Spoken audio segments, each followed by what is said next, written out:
Air froid.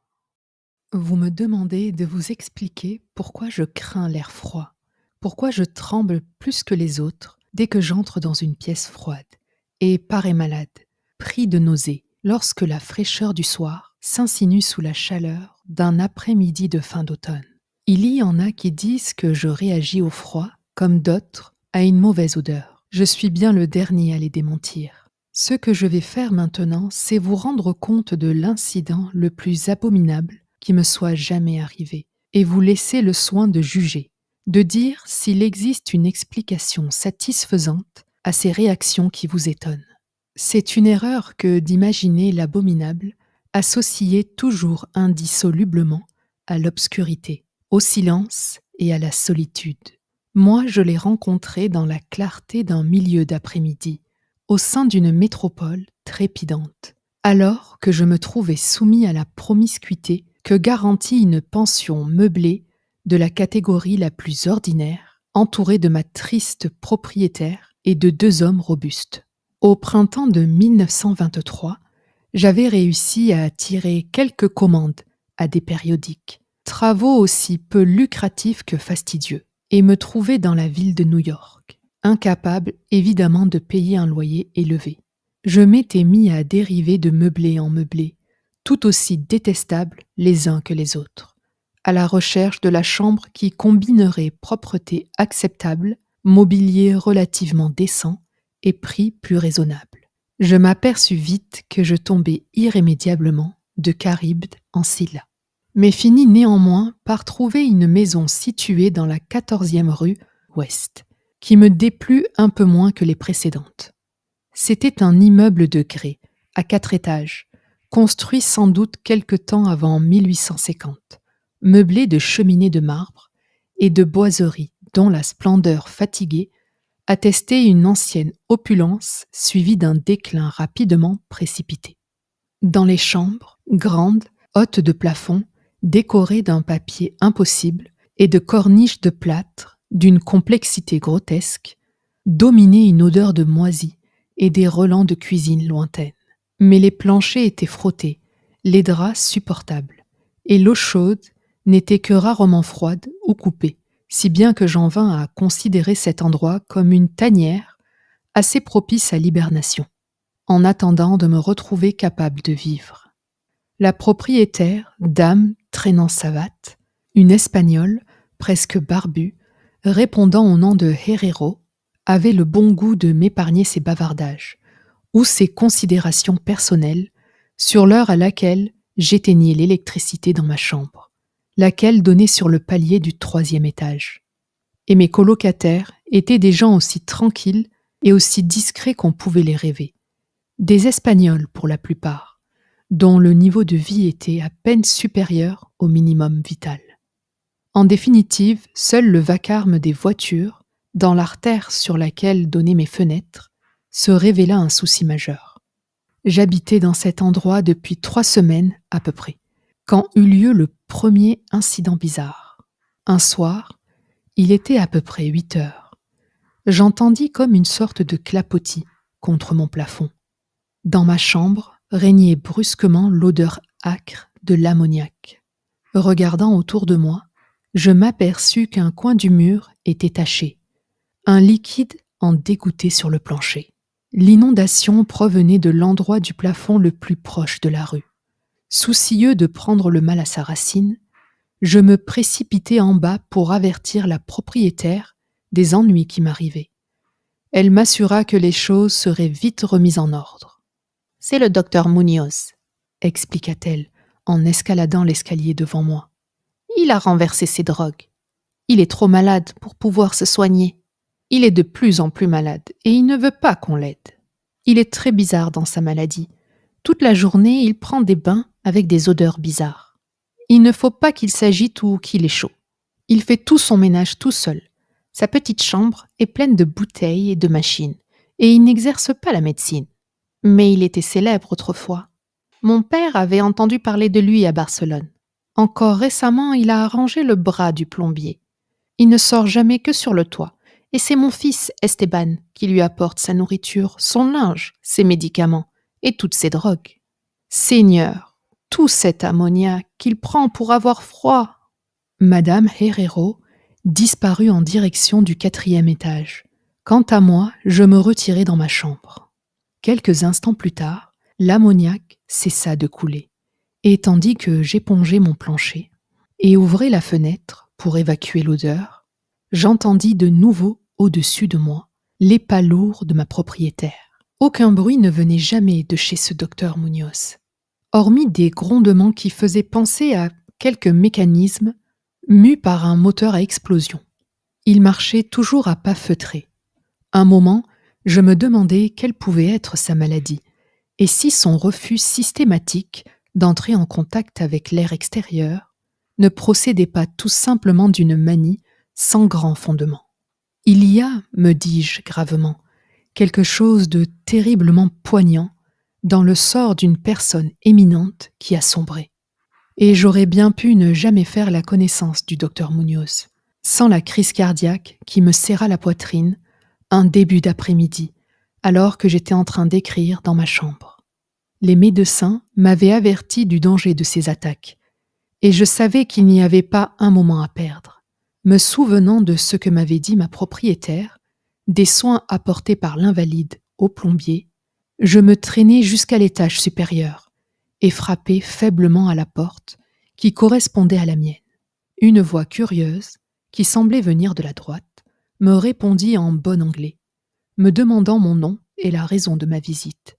Lorsque j'eus fourni les renseignements qu'on me demandait, la porte contiguë à celle où j'avais frappé s'ouvrit. Un souffle d'air froid me gifla le visage, quoique cette journée fût l'une des plus chaudes de la fin juin. Je frissonnai en passant le seuil du grand appartement. La décoration était somptueuse autant que de bon goût. Elle me surprit dans ce temple de la malpropreté et du désordre. Un lit escamotable remplissait son rôle diurne de divan, et des meubles d'acajou, des rideaux opulents, de vieux tableaux et une bibliothèque à vous en faire pâlir d'envie. Tout évoquait plutôt le cabinet d'études d'un homme de qualité que la chambre à coucher d'une pauvre maison meublée. Je compris que la pièce située au-dessus de mon logement, la petite chambre, avec les bouteilles et les machines dont avait parlé Madame Herrero, était tout simplement le laboratoire du médecin, et que ses quartiers d'habitation se trouvaient dans la pièce voisine, cossue, avec ses confortables alcôves. Elle était flanquée d'une salle de bain dont les placards recelaient et masquaient tous les ustensiles de la vie quotidienne. Le docteur Munoz, c'était évident, était un homme cultivé, de goût et de bonne naissance. Le petit homme qui se trouvait devant moi était admirablement proportionné. Ses vêtements, quoiqu'un peu guindés, étaient d'une coupe parfaite, qui lui allait à merveille, une tête très distinguée, une expression supérieure mais dépourvue de toute arrogance, un collier de barbe coupé court et gris-fer, un pince-nez à l'ancienne mode, encadré des yeux sombres et vivants, et surmonté un nain aquilin qui donnait une sorte d'apparence mauresque à une physionomie typiquement ibéro-celte. Des cheveux épais, bien coiffés, attestant les visites régulières d'un coiffeur, séparés par une raie impeccable au-dessus d'un front puissant. Cet ensemble dégageait l'impression d'une intelligence rare et d'une nature bien supérieure à la moyenne.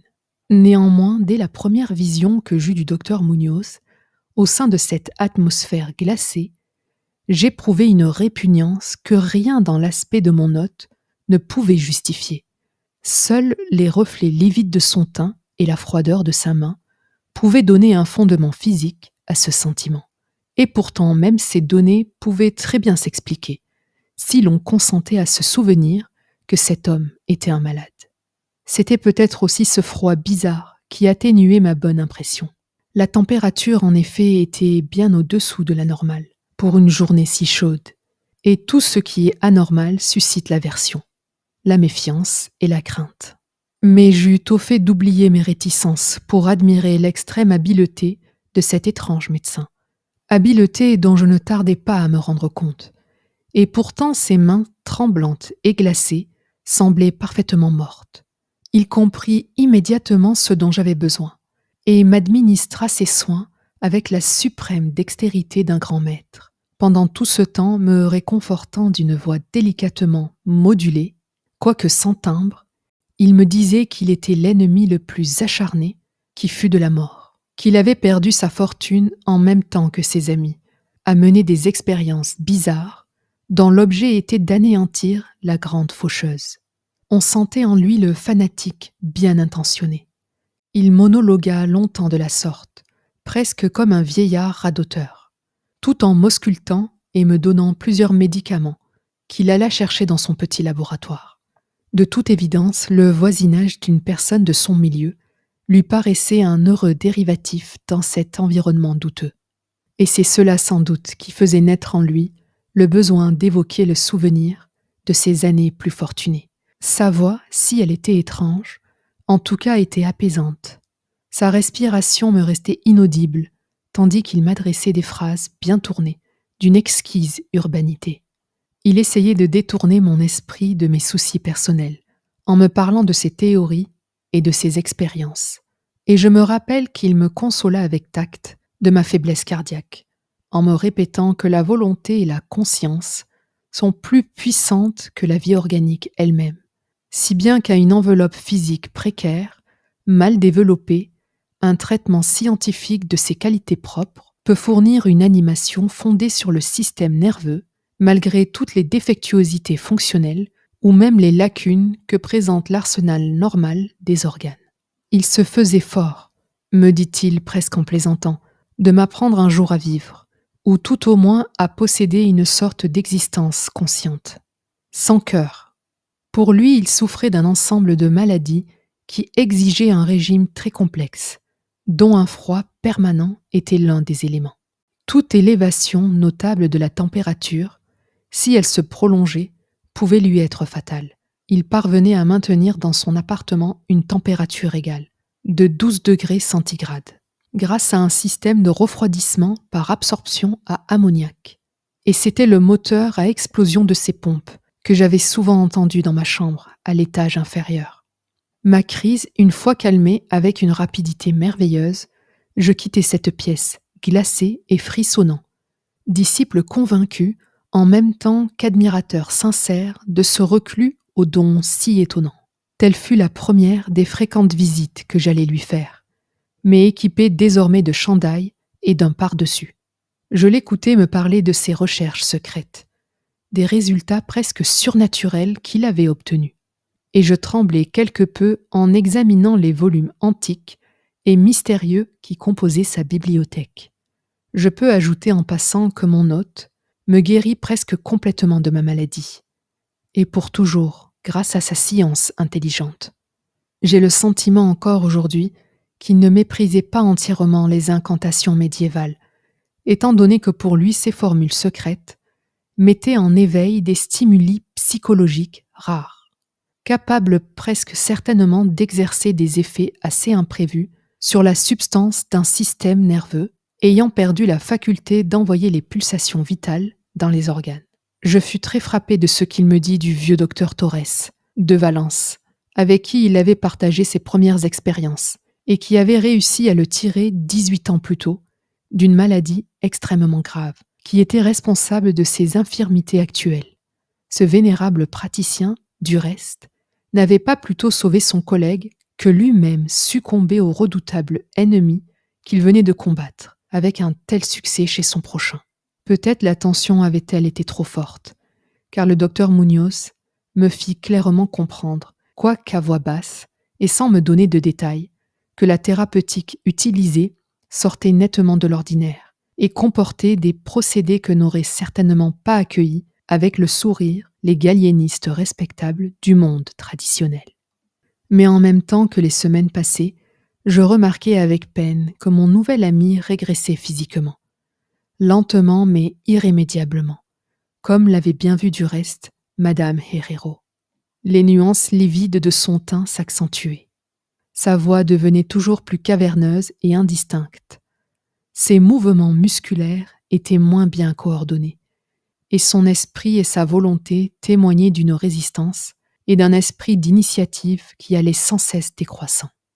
Du reste, Aucun des détails de ce lent et si triste processus de vieillissement ne semblait lui échapper à lui non plus. Et peu à peu son expression, sa conversation même, se chargèrent d'une amère ironie, qui fit revivre en moi un sentiment rappelant la subite répulsion que j'avais éprouvée à son égard, la première fois que je l'avais vu. Il lui venait soudain de bizarres caprices. Il se découvrait un amour insolite pour les épices exotiques et l'encens égyptien, à tel point qu'au bout de peu de temps, sa chambre évoquait le sépulcre souterrain de quelque pharaon dans la vallée des rois. Cependant, il lui fallait toujours plus d'air froid. Avec mon aide, il étendit le réseau de tubes à refroidissement dans sa chambre et modifia ses pompes de façon à augmenter le débit de ses appareils et à maintenir la température intérieure à 0 degré et finalement à -3. Il faisait évidemment moins froid dans le laboratoire et dans la salle de bain pour éviter que l'eau ne gelât et que les réactions chimiques ne fussent interrompues. Le locataire de la chambre voisine, s'étant plaint de l'air glacé qui lui venait de la porte de communication, j'aidai mon ami à fixer contre le battant de cette porte une lourde tenture isolante. Une sorte d'horreur toujours plus grande, une expression morbide et lointaine semblait s'être emparée de lui. Il parlait tout le temps de la mort, mais il avait un grand rire caverneux lorsqu'on évoquait devant lui, le plus délicatement possible, des choses telles que l'enterrement ou les dernières dispositions. En fin de compte, il devenait un compagnon plus que déconcertant, macabre. Pourtant, reconnaissant comme je l'étais à celui qui m'avait guéri, je ne pouvais me résoudre à l'abandonner, aux étrangers, entre les mains desquels il serait tombé si j'avais manqué. Je veillai soigneusement à tous ses besoins, mettant sa chambre en ordre, emmitouflée dans une cape épaisse que j'avais achetée spécialement à cette intention. Comme je faisais la plus grande partie de ses achats, je ne pouvais m'empêcher d'avoir des sursauts d'étonnement en lisant les listes de produits chimiques qu'il me demandait d'aller chercher au laboratoire des pharmaciens. Il semblait régner dans son appartement une atmosphère de panique, toujours plus forte et parfaitement inexplicable. La maison tout entière, comme je l'ai dit, dégageait une odeur de moisi, mais celle qui imprégnait sa chambre était pire. Et cela malgré toutes les épices, l'encens et les âcres vapeurs chimiques de ses bains qu'il prenait maintenant presque constamment et qu'il exigeait de prendre sans témoin. Je me rendais compte que cette odeur devait avoir un rapport avec sa maladie, et je frissonnais, seul avec moi-même, en me demandant ce qu'elle pouvait être. Madame Herrero faisait le signe de croix chaque fois qu'elle le rencontrait. Elle me l'abandonna sans scrupule, interdisant même à son fils Esteban de continuer à faire des courses pour lui. Quand je lui proposai de consulter d'autres médecins, le malade eut une crise de rage à la limite de ses forces. De toute évidence, il devait éviter les efforts physiques et les émotions violentes. Et pourtant, sa volonté et sa force vitale, se sclérosant plutôt qu'elle ne s'évanouissait, il refusait systématiquement de rester dans son lit. Puis la lassitude de cette première période fit place à un retour de son ancien esprit d'entreprise, et il parut tout prêt à braver, plus audacieusement que jamais, toutes les gémonies de la mort, peut-être parce qu'il sentait se poser chaque jour un peu plus sur son corps les griffes de cet éternel ennemi. Il avait pratiquement abandonné toute habitude de manger, habitude qui du reste, chez lui, n'avait jamais été plus qu'un rite sommaire. Seule sa puissance mentale semblait l'empêcher de sombrer dans l'écroulement total. Puis il se mit à réaliser des heures durant de longs documents qu'il scellait soigneusement et me recommandait ensuite, avec 1000 détails, de transmettre après sa mort à un certain nombre de personnes dont il me donna les noms. Pour la plupart, c'étaient des lettres des Indes occidentales. Mais il y avait aussi dans sa liste un médecin français, célèbre autrefois, et que je croyais mort depuis longtemps, mais au sujet duquel avaient couru les bruits les plus fantastiques. En fait, je brûlai tous ces papiers sans les envoyer ni les ouvrir. L'aspect et la voix de mon ami devenant véritablement effrayants, sa présence insupportable, un jour de septembre, un homme qui était venu réparer la lampe de son bureau l'aperçut à l'improviste et tomba en crise d'épilepsie. crise que mon ami, du reste, soigna d'une manière extraordinaire, me donnant ses instructions tandis que lui-même restait invisible. Ce malade, chose bizarre, avait connu toutes les terreurs de la Grande Guerre, sans jamais avoir été victime d'une telle attaque. Puis, vers le milieu d'octobre, l'horreur des horreurs tomba sur nous, avec une brutalité stupéfiante. Une nuit, vers 11 heures, la pompe de l'appareil à compression tomba en panne. Et 3 heures plus tard, le système de refroidissement avait cessé de fonctionner. Le docteur Munoz m'appela à grands coups de talon dans mon plafond. Je m'acharnai fébrilement à réparer l'appareil, tandis que mon hôte jurait d'une voix dont la sonorité morte et caquetante défiait toute description. Mes efforts d'amateur n'aboutirent à rien. J'allai chercher le mécanicien d'un garage voisin, ouvert la nuit, mais il me dit qu'on ne pourrait rien faire avant le matin, car il fallait remplacer un piston de la pompe.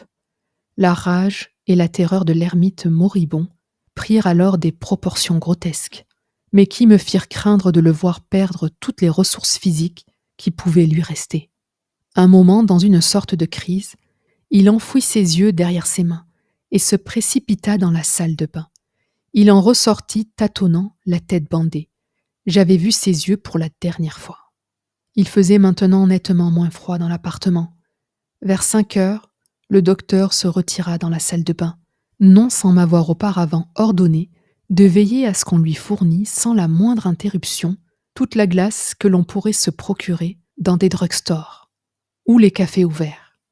Au retour de quelques voyages inutiles, ou quand je déposais devant la porte de la salle de bain le résultat de ma quête, je pouvais entendre chaque fois comme un bruit de barbotement, et une voix toujours plus épaisse hurlait toujours le même ordre. Encore plus, encore plus. Finalement, le jour qui promettait d'être chaud se leva. Les boutiques s'ouvrirent l'une après l'autre. En désespoir de cause, je demandai à Esteban soit d'aller chercher de la glace, pendant que j'essaierais de trouver un piston, soit d'aller lui-même chercher le piston. Mais obéissant aux instructions de sa mère, il refusa systématiquement de rien faire. En fin de compte, j'engageai un clochard douteux, que je rencontrai au coin de la 8e avenue, pour veiller à ce que mon patient eût toute la glace qui lui était nécessaire. Il irait la chercher dans une petite boutique où je le présentai. Cela fait, je m'attaquai à la recherche du piston, en même temps qu'à celle d'hommes de l'art, qui fussent capables de le monter. Tâche interminable, à l'image de mon ermite. J'étais presque malade de rage, en voyant les heures s'écouler dans cette course affolée, dans ces séries de coups de téléphone inutiles. Je ne pris même pas le temps de manger. Ce fut une course éperdue de boutique en boutique, ici et là, toujours plus loin, en métro, en taxi. Vers midi, néanmoins, je finis par trouver un magasin, au diable, qui possédait les pièces dont j'avais besoin. Et vers 1h30, cet après-midi-là, je rentrai enfin dans la maison meublée avec tout l'équipement nécessaire, suivi de 2 mécaniciens robustes et intelligents. J'avais fait tout ce que j'avais pu, et j'espérais qu'il n'était pas trop tard. Mais une terreur noire et sourde avait pénétré avant moi dans l'immeuble. La maison était en proie à un tumulte innommable, et au-dessus du vacarme des voix terrorisées, j'entendis un homme qui priait à haute voix, et d'une voix de basse. Il y avait des choses redoutables dans l'air, on le sentait, et les locataires murmuraient de bouche à oreille, égrenant leurs chapelets que les poussait à réciter l'odeur provenant de la porte du docteur, toujours systématiquement fermée à clé. Le clochard que j'avais requis s'était enfui en criant, les yeux fous, aussitôt après avoir rapporté sa 2e provision de glace. Peut-être était-ce le résultat d'une curiosité excessive. Il ne pouvait naturellement pas avoir fermé derrière lui la porte à clé. Maintenant, pourtant, elle était condamnée de l'intérieur. Aucun son ne venait plus de l'appartement, à l'exception d'une sorte de bruit de gouttes épaisses et lourdes qui tombaient pesamment et sur la nature desquelles on n'osait pas s'interroger. Après quelques secondes de discussion avec Madame Herrero et les mécaniciens, malgré la crainte qui me rongeait jusqu'à la moelle des os, je pris la décision d'enfoncer la porte.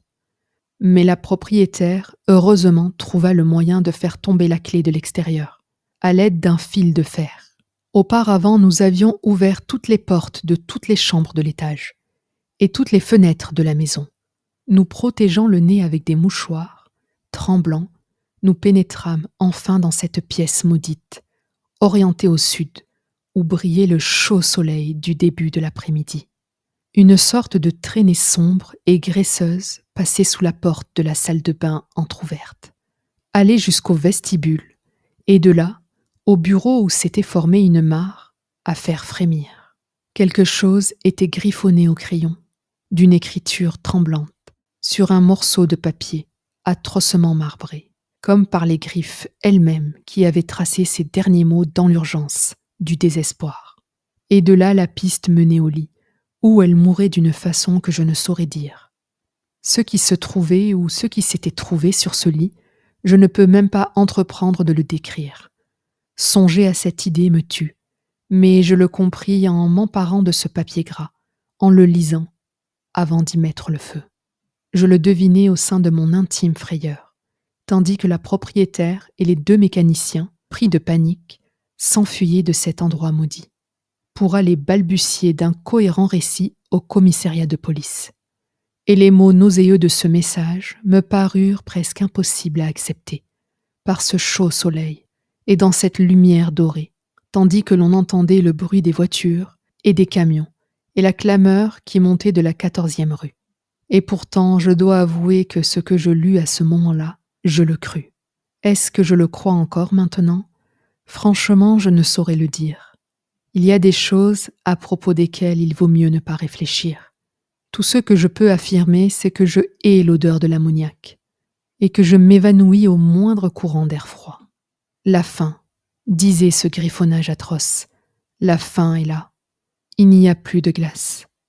L'homme a jeté un coup d'œil à l'intérieur et il s'est sauvé. Il fait plus chaud à chaque minute. Les tissus ne peuvent pas tenir. J'imagine que vous avez compris ce que je voulais dire à propos de la volonté et de la conservation du corps après que les organes ont cessé de fonctionner. C'était parfait en théorie, mais ne pouvait durer indéfiniment. Il y a eu une détérioration progressive que je n'avais pas prévue. Le docteur Torres l'avait compris, mais le choc l'a tué. Il ne pouvait supporter ce qu'il avait à faire. Il était contraint de m'enfermer dans un endroit aussi sombre qu'étrange, où il pût s'occuper de ma matière et me faire revenir à la vie. Mais les organes refusèrent de se remettre à travailler.